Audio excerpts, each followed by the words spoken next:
it should be going. All right, everyone. Welcome, welcome, welcome to another Blueprint for Peak Performance Ask Me Anything.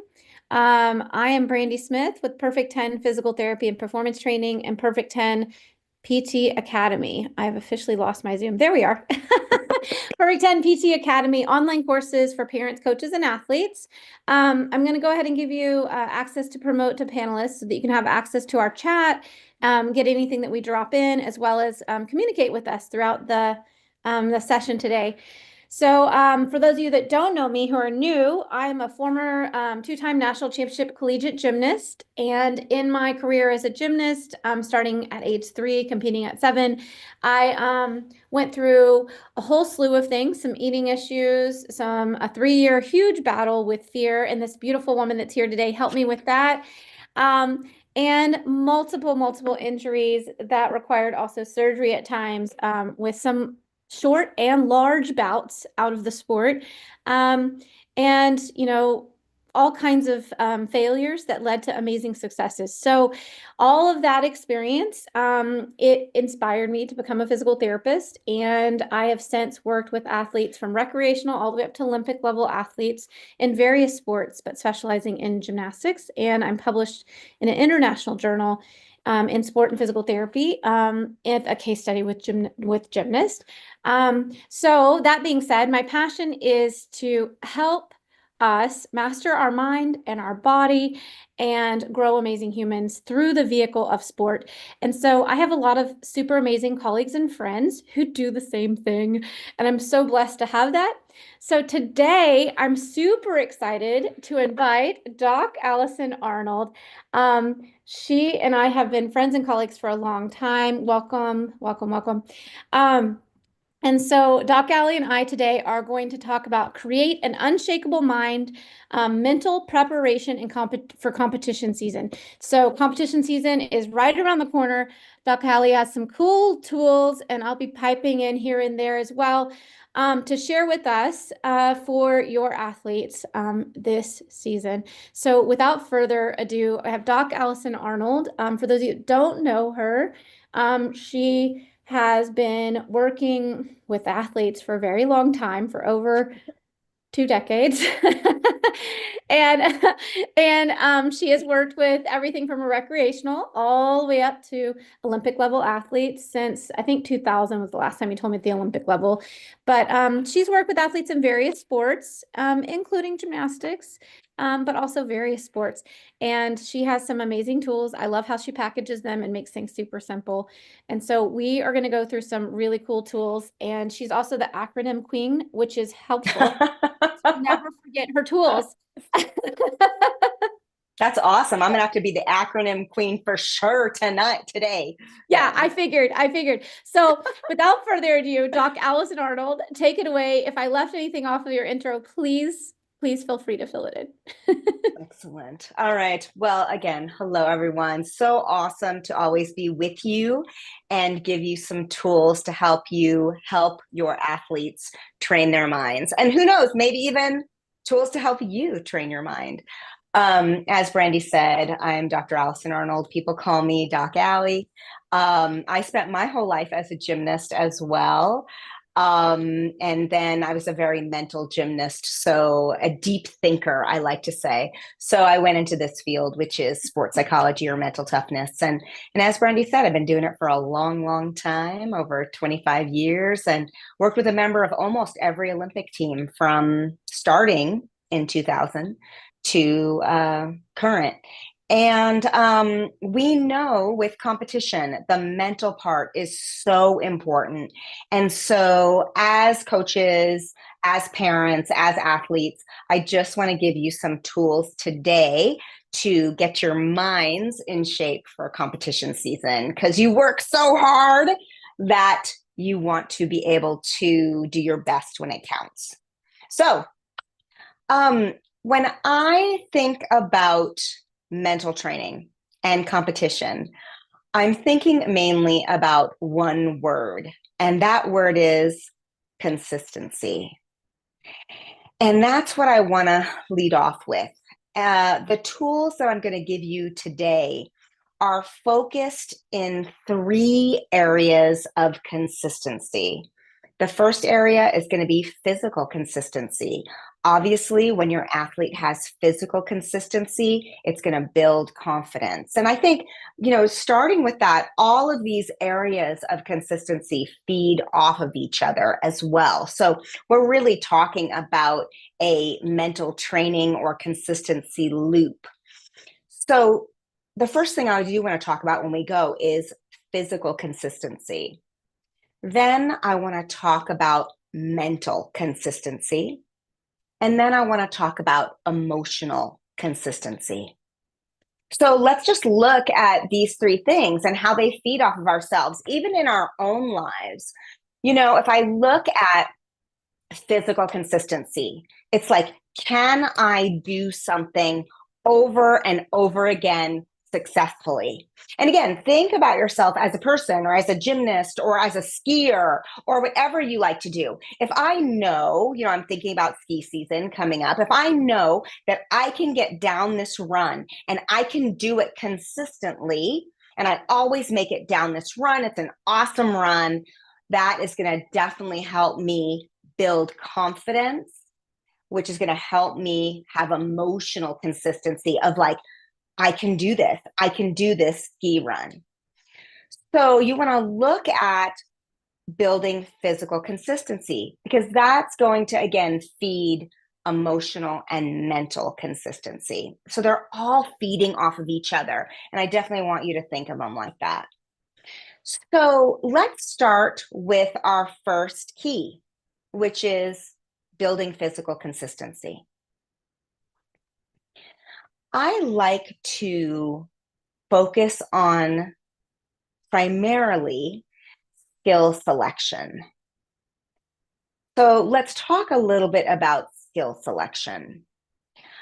I have either an 80-20 or 90-10 rule with the athletes and coaches I work with, which means as you get closer to season, you want your athletes to be hitting these skills at least 80 to 90% of the time. Think about your own mind. What do you usually remember? Your successes or your failures? I mean, I would ask for you to share that in the chat. What do you remember, Brandi? What do you remember? Oh, failures, of course. Like we are wired. Yes. I'm wired yes. to remember all the times I did something wrong. Yeah. And it's actually evolutionary that you're supposed to remember things that are failures or things that, might hurt your chances for survival so that you embed those in your brain and don't do those again. So if you have an athlete that's going 50-50, making the routine, making these skills 50-50, then in competition, I would say they're going to have a 50% confidence. And you probably don't want that in competition. So what I love to do is have routine A and routine B. So routine A is going to be the 80 or 90%. The routine B is going to be the upgraded routine or the upgraded skills that they can move in as season progresses. Now, the reason we want good skill selection is because it's going to affect belief. And belief, what you believe about yourself, tends to become more of your reality. So let's look at these chains. What we're talking about today are chains. Everything is a chain. So you're looking at skill selection affecting self-talk, self-talk affecting belief, belief affecting outcome. So again, we're kind of looking at this circle. So if I have skill selection, which is 50-50, then my belief is going to be, well, I only hit this routine sometimes. I'm going to take that into competition thinking, oh, let's say my bar routine or my high bar routine is inconsistent, and then I'm going to take that into reality or outcome where, I don't know if I'm going to hit this routine. So that's why skill selection is so essential. And even if you want your athletes to be throwing these big skills, which I understand that you want them to throw them in competition, you want to always preface it with, you know what, we're just going to try your B routine today. I just want you to be aggressive on it, and let's just see let's see how it does. So if you do want to try the harder routine, you definitely want to say, we're just focusing on being aggressive on this harder routine. I love how you shifted the goal. Right. So Mm-hmm. like the goal on the A team is to hit and get some confidence and get some consistency so you can build more Mm-hmm. confidence through the season. So it's like it's Mm-hmm. the first meet. Let's try out the A team. Let's see the Mm-hmm. A group and let's see A group, The A A team. I'm off a routine. little A routine. Routine. Thank you, Mm-hmm. man. But yeah, like let's try that A routine and Mm-hmm. let's just get a clean cut consistency, get the jitters out, get some confidence building. So it's a confidence Mm-hmm. building routine. That's our goal. Mm-hmm. Our goal for Yeah. this meet is to build confidence, right? Yeah. And then I love how you shift the goal with like, okay, let's try some stuff. And I just want you to be ballsy. Like I just want you to be Yeah. aggressive. I just want you to Yeah. go out there and give it your all. And we have those meets, right? There's like these invitationals somewhere in the middle. There's a couple meets where it's like you've Mm-hmm. already qualified. Then you've got these meets where it's like, let's throw the big skill. I mean, Yeah. that's why a lot of athletes will throw them also at the end of season, right? At like nationals, at the big event, because it's like, I'm already Mm-hmm. here. Go all Yeah. out, all or Yeah. nothing, right? Yeah. But I love because that shifts I can just feel it. You can feel it when we're talking about it. It shifts the Mm-hmm. energy. It shifts Yeah. your goal. And you're creating a pathway to success. Because if Yeah. I go in with that big routine, what is was it the B was the one with the upgrades, right? So if B I throw is in, big. Yeah. yeah, B is big. Okay, so if I Mm-hmm. throw, see, acronyms, B is big. And so if I throw my B routine and my goal is to be consistent and hit and be perfect, and it's my first time Mm-hmm. to be a B routine, I've now Mm-hmm. set up myself for failure because I Mm-hmm. could hit that B routine and get connections, hit my bonus and fall and be happy because I Mm-hmm. did something big and new in a new environment, stressful with judges, whatever. And so it's like it's all about I tell people, and I know you say this too, but it's like, how do you define success? And by doing what you just did, you set up a winning situation for them to define what success is for each meet. I love it. Definitely. And you're shifting it to effort over outcome, which is so important. So yeah, I love that. I mean, I love what you said about that shifting, your goals. And ultimately, we don't really want to have outcome goal anyway, even on the A routine, but you're focusing on building belief and building statements inside their mind like I always hit in competition. So I'm looking at what are the underlying belief systems that I can brainwash them to believe through their behaviors. And I want them to say, like, oh, I always hit beam in competition. I always hit pommels in competition. And so once you have that belief system, you really can take that a long way. So that's what we're doing with A routine and B routine. A is cultivating that belief. I always hit in competition. I love pressure. Bring it on. And then B is cultivating, wow, I can go big. I can try something new and still feel great about myself, which is what you said. Well, and So, even not just even trying something new. One thing that I've loved recently, I've had several athletes with, is I can make a mistake. ah, So one of the wins, I just recently did a journey. So I do these athlete journeys for my Invincible athlete program, and I have mm-hmm, the athlete take us through their journeys and what they've learned. And there have mm-hmm, been multiple athletes recently that I've worked with where we've done these IM goals based on mental, emotional, and physical. And mm-hmm, and what was really interesting was one of them told all these huge successes and she was talking about a meet that she actually fell on multiple events. And in the end, it was so funny because just listening to her out about how she loved the meet, she was proud of this, she was proud of that. She said, I went for some really big skills, stuff I had never competed all season. It was like Westerns or something. Or no, it was, yeah, it was Westerns or Nationals. And she was like, I did all these things in a really stressful environment and I fell twice. And then she hit like beam. She hit Mm-hmm. beam and she got placed on the podium on beam, right? But she didn't talk about beam podium placement at all in her journey. I actually had to say, well, can you tell us how you actually, so after she said all these successes of things she learned, I said, can you tell us actually what happened on the events? She goes, oh, I fell twice. And then she goes, oh, Anna, I said, well, what else happened? And she goes, oh, yeah. And I got like third on beam. And I was like, and she said, like, because she goes, actually, I don't remember what place it was exactly. And I go, that's an athlete where we want you to be. Like, you came out of the biggest meet of the year, and someone could have fell twice and come back feeling like horrible. And here she is. The best meet of my life was this meet because I was aggressive. I connected things. I got all my bonus. I threw some really huge skills under a lot of stress. And then she fell, and then she came back and hit another routine, right? And so she went from like not placing to Mm-hmm. placing. But then in the end, you would say, oh, that was like a failure because, oh, she like choked under pressure or something. But that was not her goal. Her goal going Mm-hmm. into that event was, I want to go big. Like it was just, that's it. I want, this is my last meet of the season. And that was what she said. She said, and there was multiple athletes I've talked with, I laid it all out there. I left nothing at home. There was nothing to regret. And I thought that's just so amazing, right? Yeah. Like you Yeah. I said. mean, that's so good. And when we talk, we're going to talk about emotional consistency too at last. I'm saving that to last.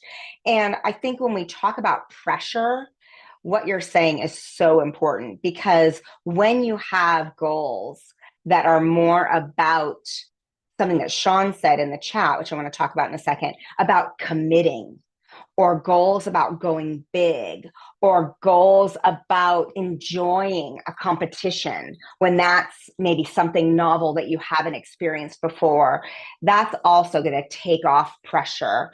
And it's a totally different mindset whether you're focusing on I need to hit, I've got to hit, and I don't want to divert too much into that. But what Sean was just saying, yeah, I mean, what Sean was just saying in the chat, if you guys are looking there too, that he saw the success of just his athlete committed. And these types of lessons are lessons that then get kind of housed in the body. What I mean by that is when you have a meet where you just committed, where you were just full out on every event, you start to know what that feels like. And you can return to that place.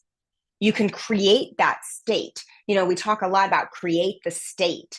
Don't wait. I talk a lot about that you want to be able to step into your state, not wait for something external to make you go there, but you step into it. So once you feel, oh, this is what I feel like when I go all out, you're learning inside your body to create that state. And that's kind of moving into emotional control. But I think that's really important is that you're kind of changing those goal focuses when you're trying to get physical consistency with routine A and routine B. So going back just to finish that, remember, physical consistency is important because it creates belief. So you want to find where your athletes can create a consistent, confident belief system and also have that B routine where what it's going to create is more of this, risk taker and going all out and really laying it all out on the floor. All right, shifting part 2. I want to talk about mental consistency.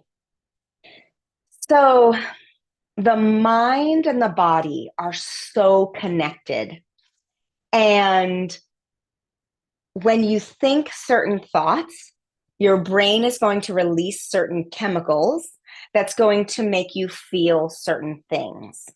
Now, the opposite is also true. When you hold your body in a certain way, then your brain releases certain chemicals and it actually changes the way you think. So I used to think that it was really just a one-way street, that the mind controls the body. And I thought about that. I thought like that for maybe 10 years, that the mind controlled the body and what you think is what you do.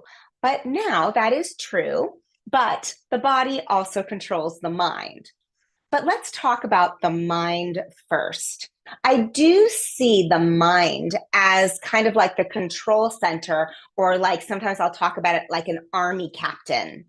And so when you say something inside your head with command, and I just put a post out, if you're on my mailing list, and if you're not, I'll tell you how to get on it, where when you use your own name, research has shown that you listen more. So when you say like, Allie, you can hit this routine, that belief system and using your own name helps you believe it more. But you want to teach your athletes to speak to themselves in a way where they're commanding their body and they're commanding their gymnastics. So speaking to yourself with confidence is very important, and teaching your athletes also to speak to themselves in a very trusting way as well. Like sometimes you might say, I can do this, let's go. And sometimes you're saying, just another routine, I've got this.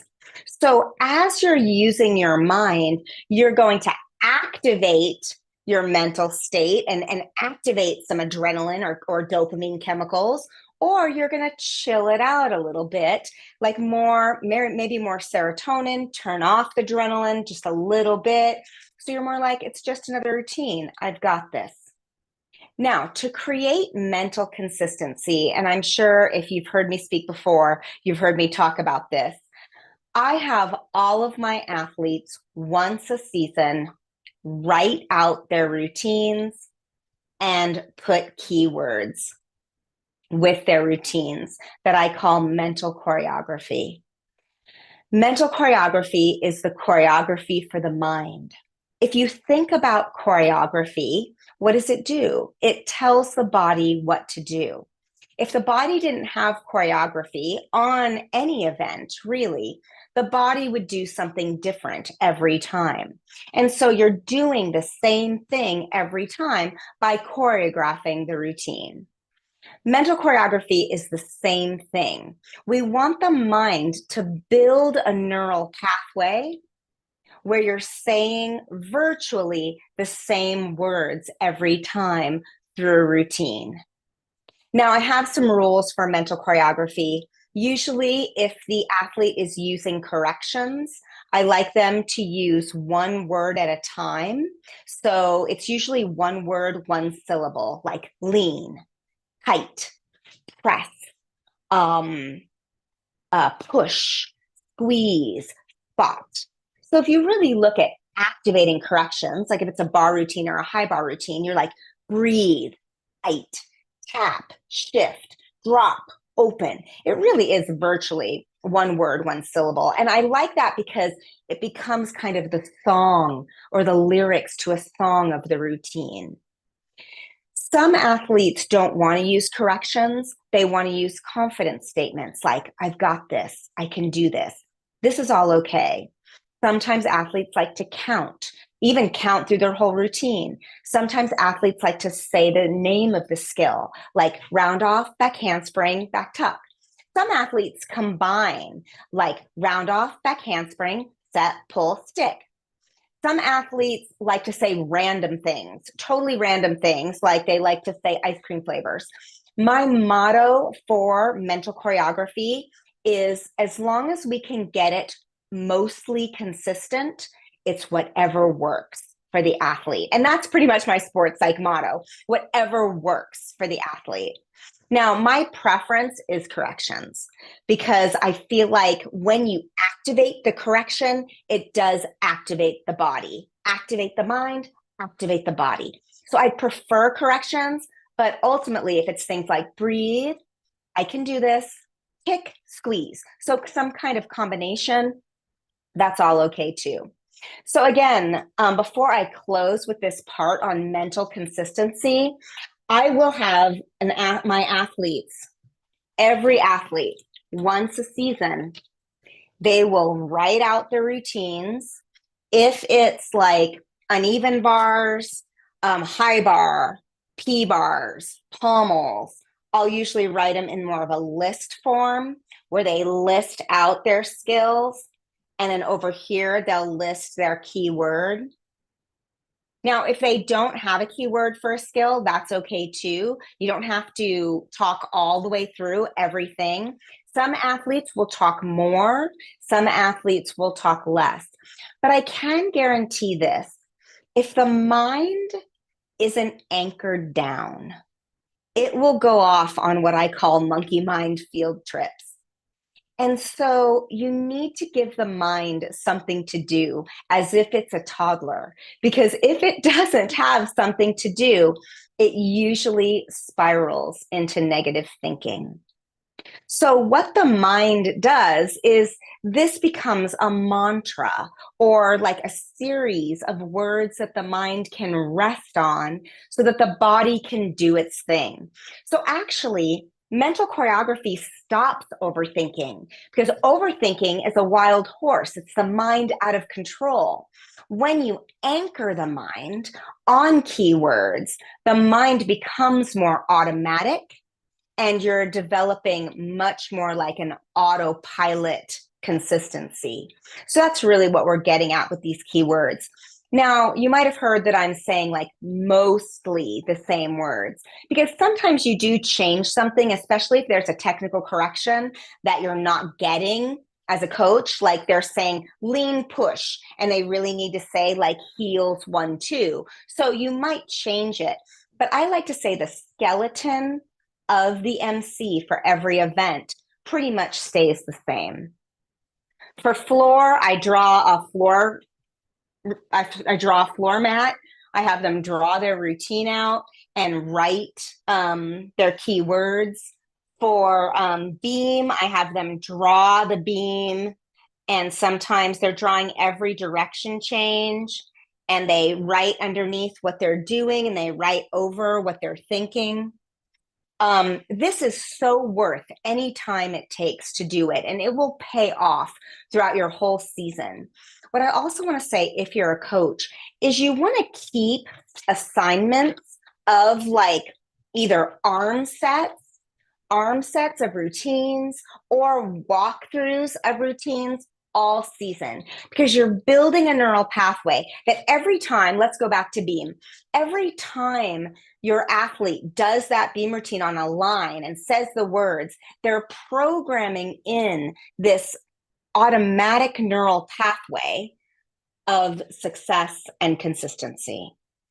So it's so important that you continue it throughout the season to do like 3 arm sets or walkthroughs with MC. And that's continued. The other good thing before I kind of open it up to questions or Brandi's comments too, is that when you have these keywords, it becomes an anchor for this wild horse of a mind. So if your athlete starts to feel too nervous, if your athlete has a bad warm up, if your athlete is frustrated, if your athlete has a bad event, these words become a home base where they can get out of emotion and back into the body and back into technique. And so I really can't overemphasize enough how important this particular tool is. And I know that if you've heard me speak before, you're like, oh my gosh, Allie's talking about MC again. But it's so essential to get their minds robotic on skills. It's going to help with fear, it's going to help with frustration, and it's going to help with consistency. Sometimes I'll say MC is the key to whatever the team is, consistency, because it really is the key. So opening it up for a second, any questions that you have about it, comments that you have, Brandi, about it?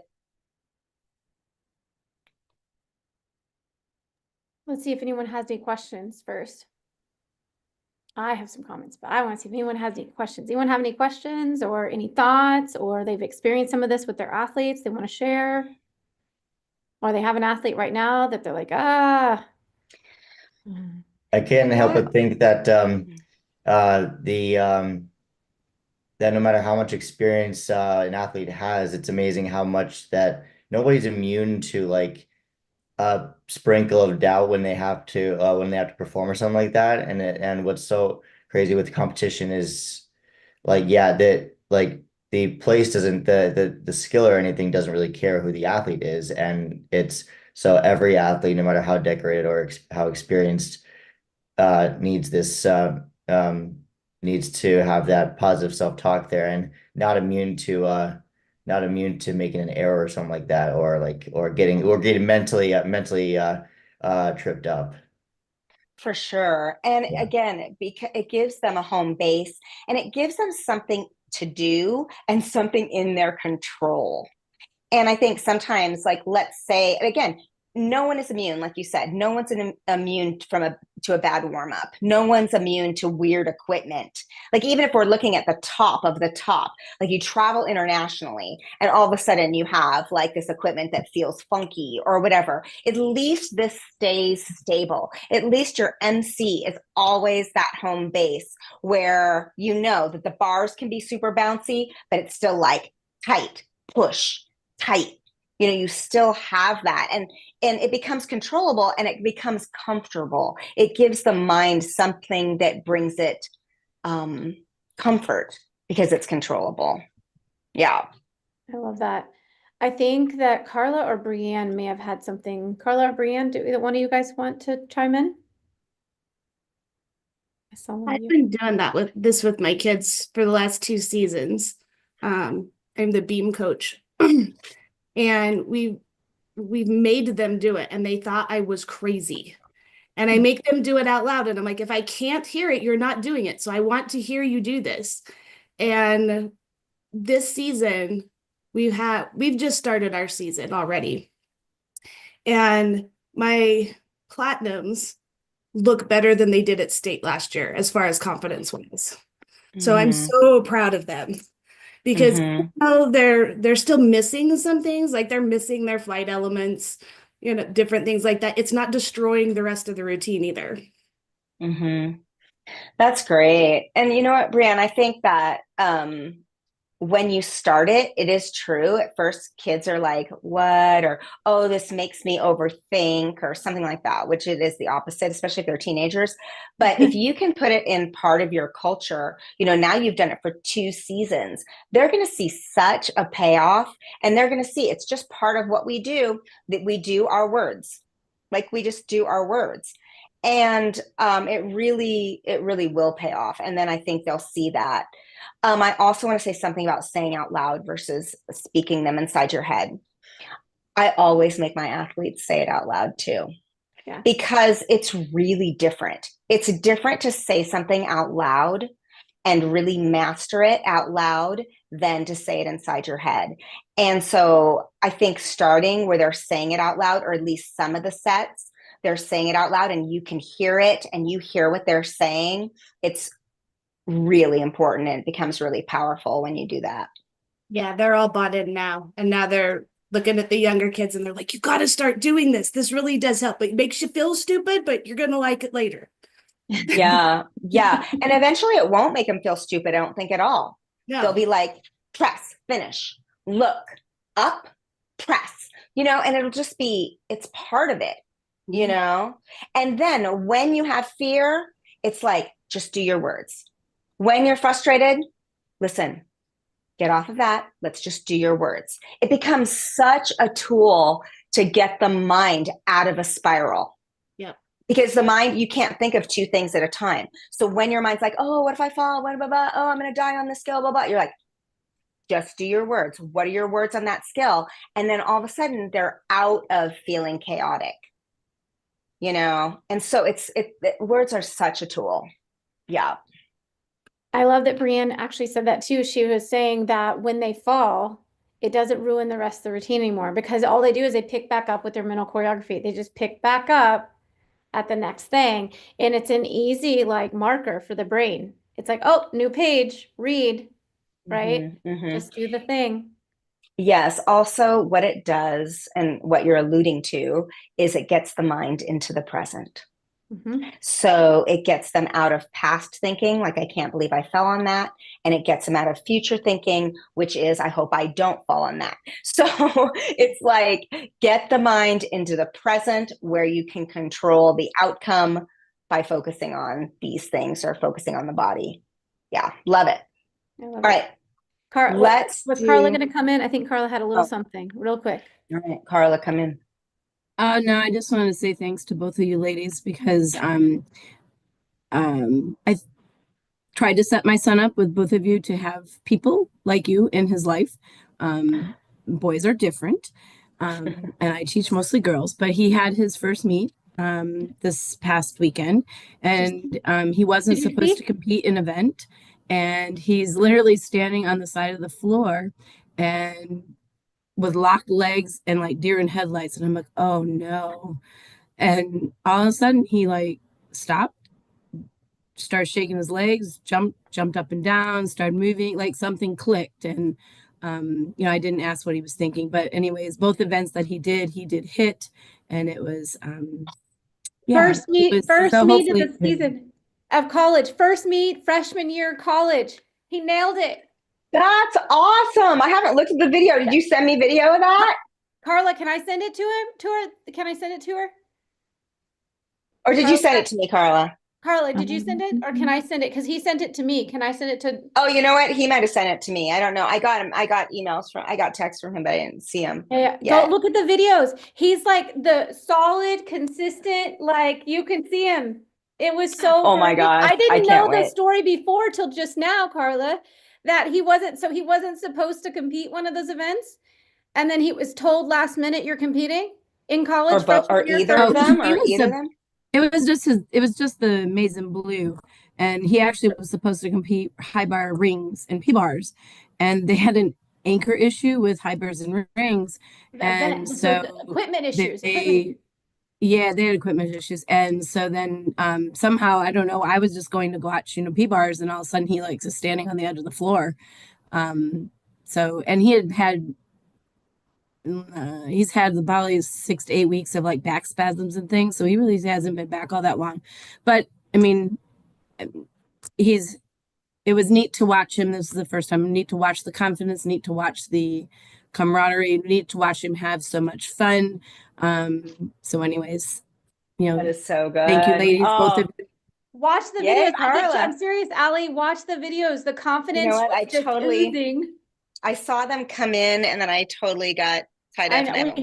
I'll watch them this morning. No, so it's kind of like, to all the other coaches that I don't know out there, it's kind of like, when you're raising your teenage children to, not do this or do this, and you're hoping they hear you, and you don't think they hear you, and whatever else, these ladies have given him tools. I'm hoping, that he, whether he knows it or not, he is utilizing, or at least is able to back up on.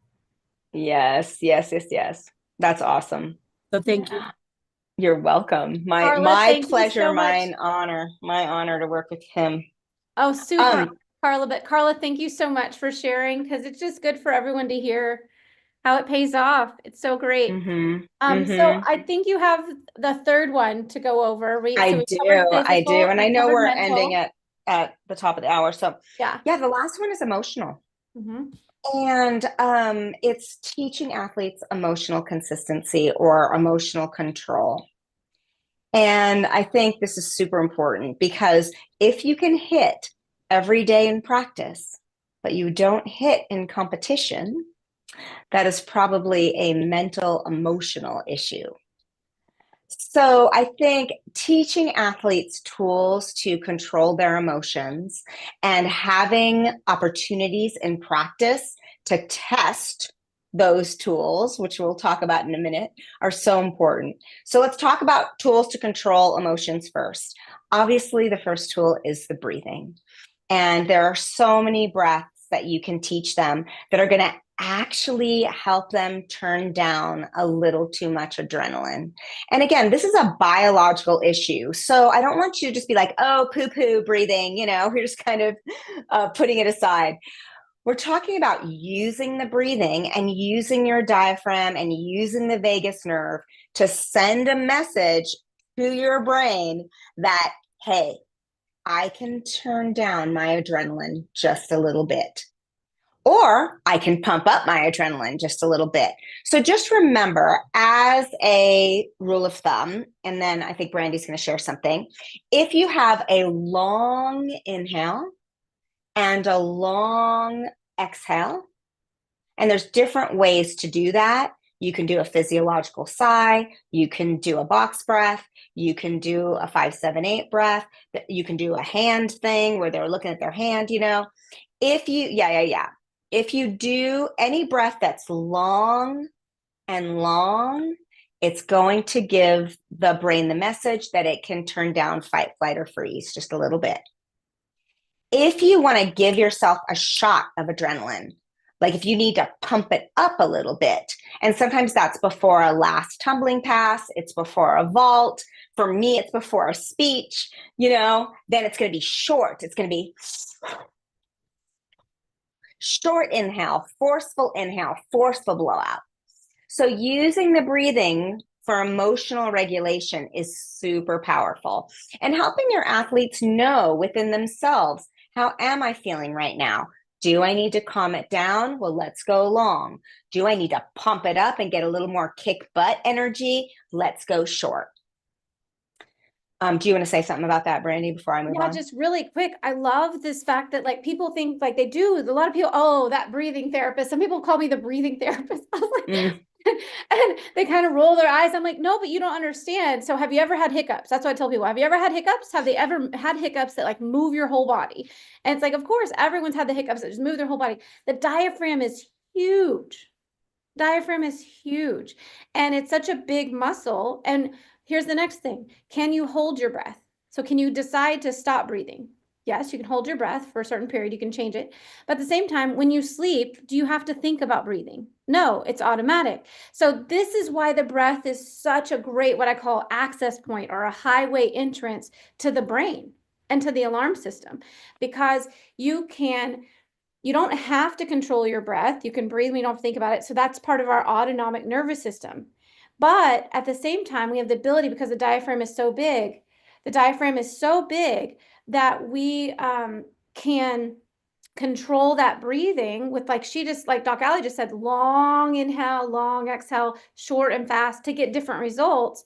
So that physiological, that actual muscle action gives information to the nervous system, which then goes back to the brain. So this whole part where Allie was saying earlier is that she thought at first for the longest time that the mind did everything. But in reality, they're both speaking. The physical speaks up to the mind, and the mind is speaking down to the physical. So one of the easiest access points when I can't control my mind is to control my physical breath. Super simple. And it's such a cool, and it makes sense because it's both conscious breathing, but also automatic, which means you're accessing these same neural highways so easily. So I love breathing. I use breathing all the time. And I'm with Allie. Allie and I both use a bazillion different ways to breathe for different reasons, different athletes, different scenarios and situations. But I love how you simplified it. It really is simple. Yeah. In short, long versus short.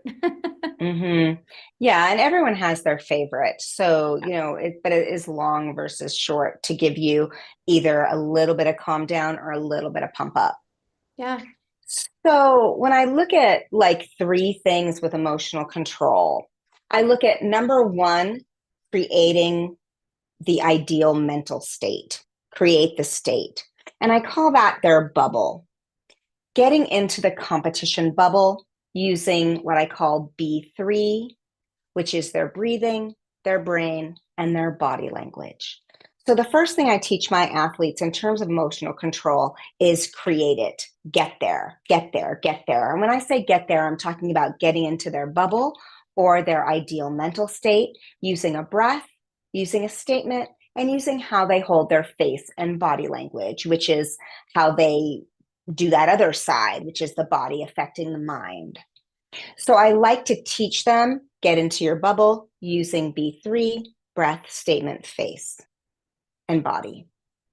I also want to teach adversity training. So I also want to teach them mental recovery. The way I use that is something I call a flip it.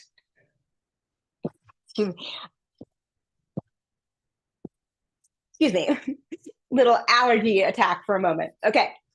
So getting into your bubble, then a flip it.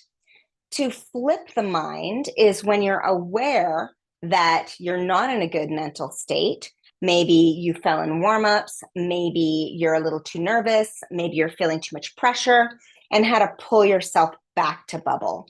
Usually when I have an athlete do a flip it, I use a tool that I call SBST, which is I tell the mind to stop, which kind of puts the mind on alert, almost like throwing water in my own face, like stop.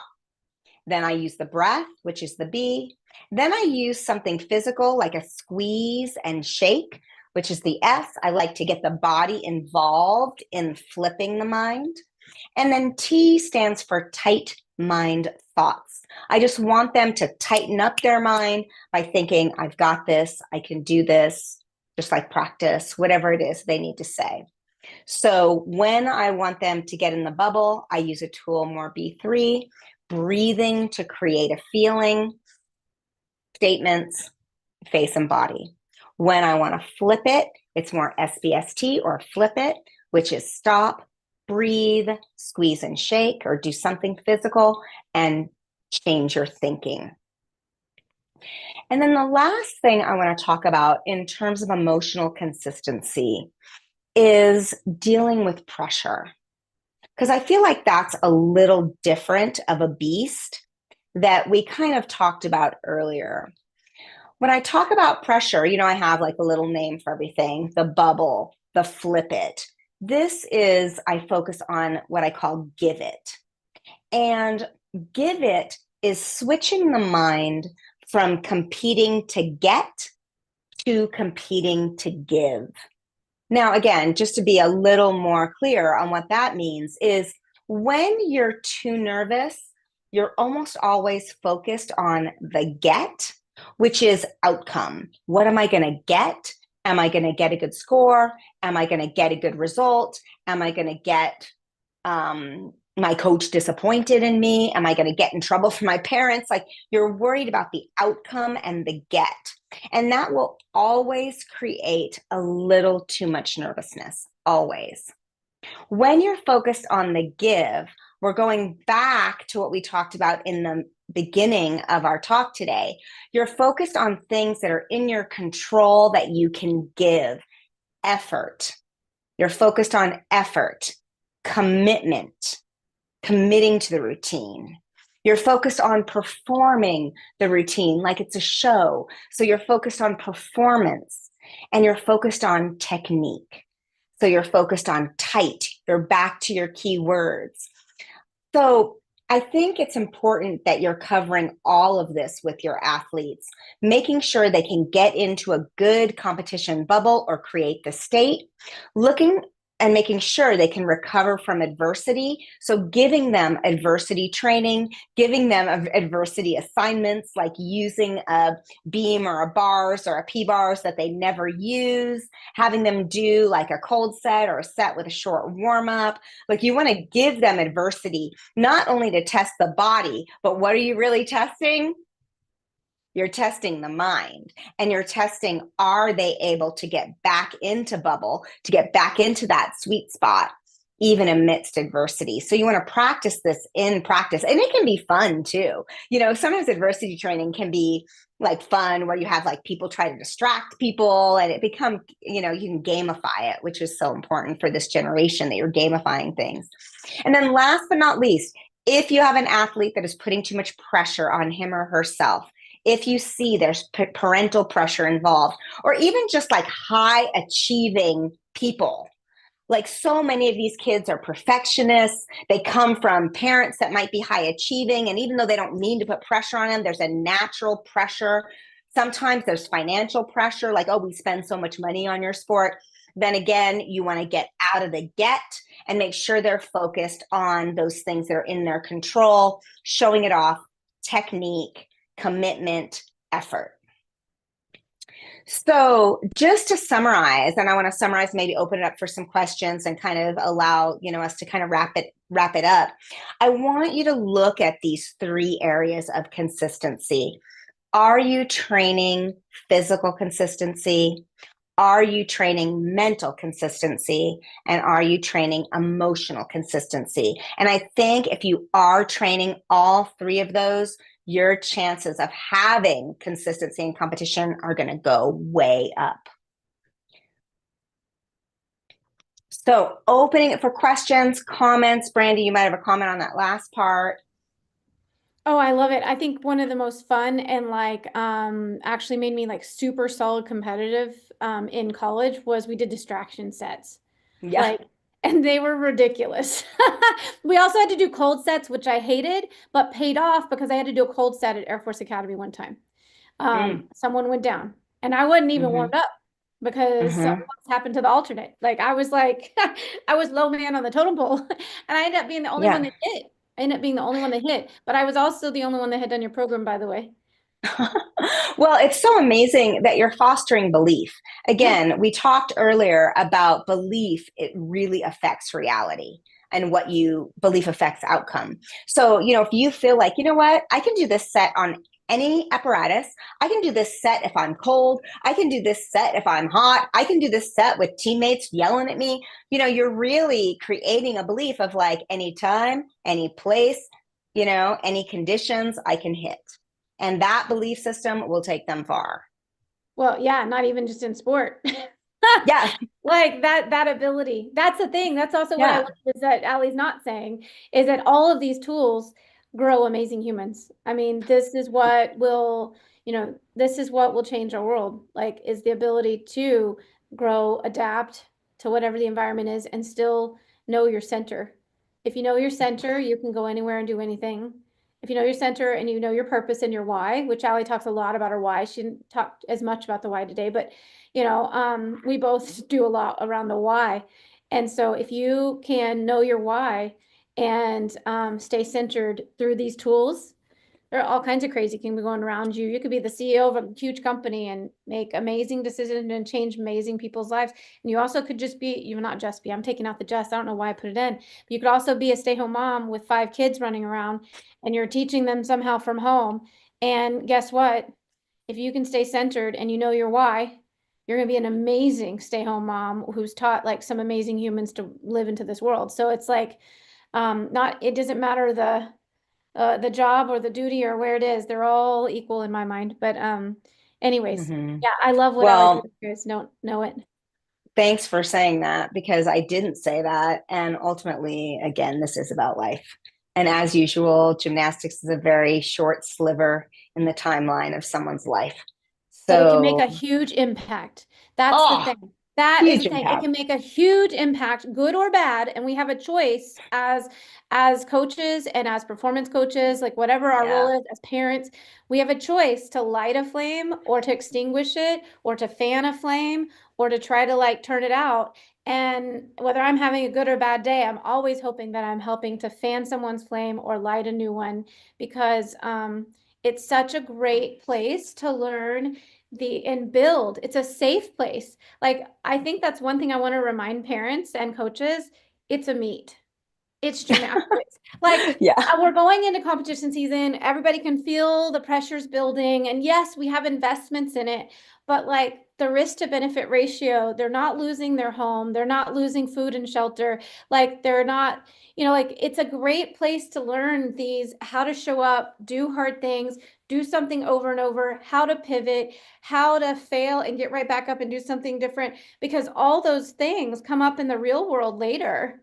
And it may matter as to whether they have a job and they have money to provide for their kids and their car payment and their house and all the livelihood that they started. The ability to grow and adapt from these skill sets that Allie's talking about, being able to control, because no matter what world you're in, be it the corporate world, be it retail shopping, be it an athlete, or be it a parent, or even be it a coach, you only have control over your physical, mental, and emotional states. And the ability to do that will help you kind of grow throughout your world.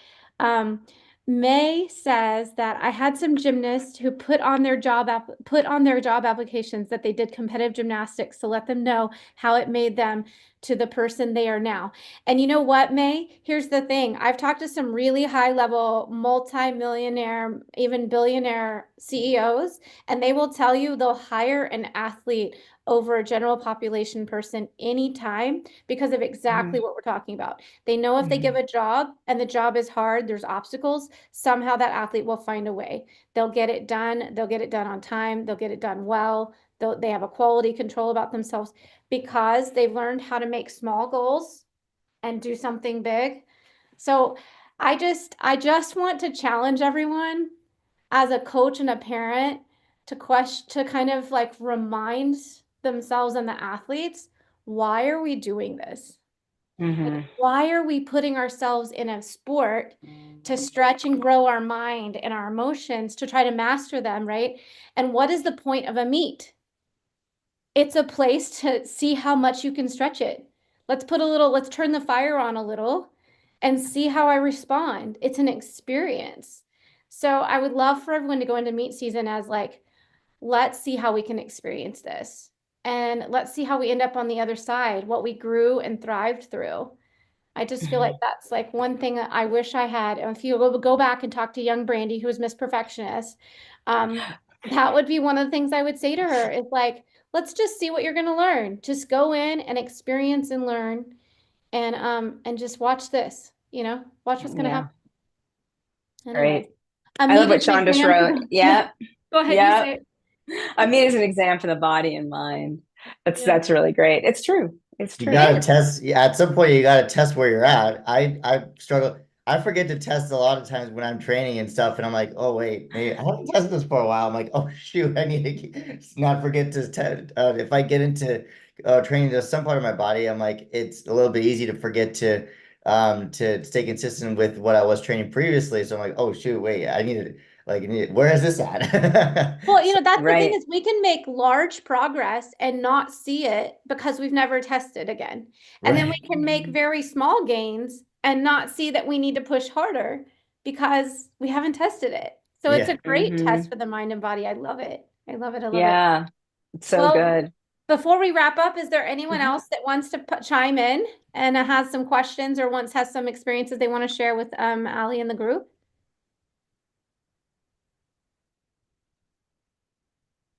So I might need to go in a second. Yep.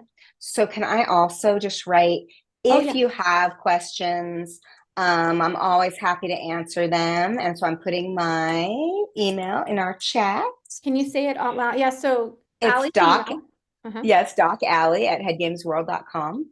And I do groups. I think you all know, though, I do groups. I do privates. I do groups every week.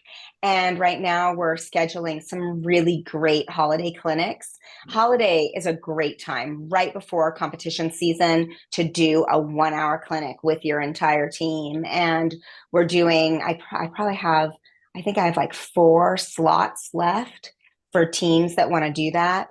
And it's a great way for me to teach this to your team and to your coaches that are standing there during the holidays where people have a little more time because school's out. So if you are interested in booking that, let me know. Oh, they speak the Dutch. problem is my gym speak Dutch.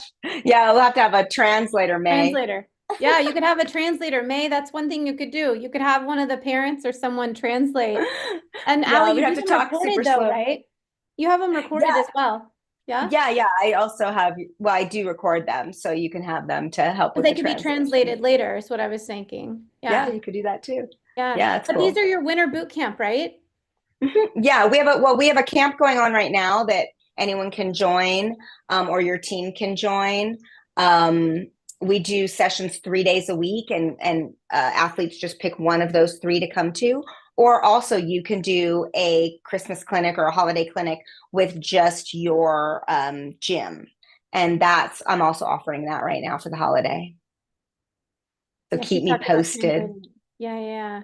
That's good. Yeah, so you have so we're gonna send out an email after this one, and we'll send out a little summary and we'll send out a link to the recording of this video.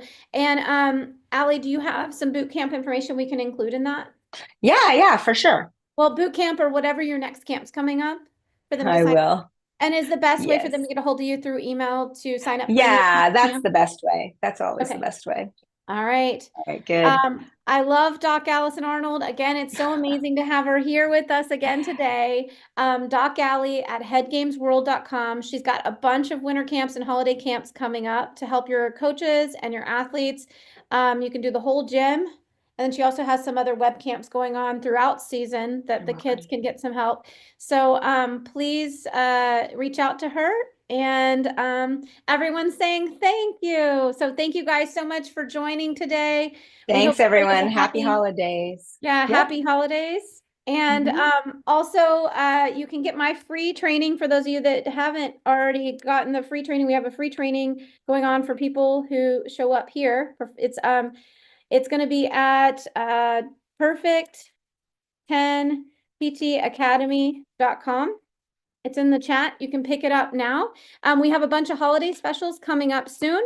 I have next week, I'm super, super excited. Next week, we have 2-8 bands, guys. The coaches from 2-8 bands. They're going to come in and we're going to show you guys how to use the 2-8 bands, the bands you guys see me using on Instagram all the time, how to use them for all kinds of things from mobility, flexibility, strength, stability, skill-specific stuff if you want to change shaping. We're going to do a whole bunch of different exercises and drills and skills and all kinds of fun stuff with the bands, how you can be more efficient, more effective in a shorter time in the gym, because we know how tight time is. So join us here next week. Same link to register. And I think next week will be our last one of the year. And we'll head into the new year. And we're going to give Christmas and New Year's week off.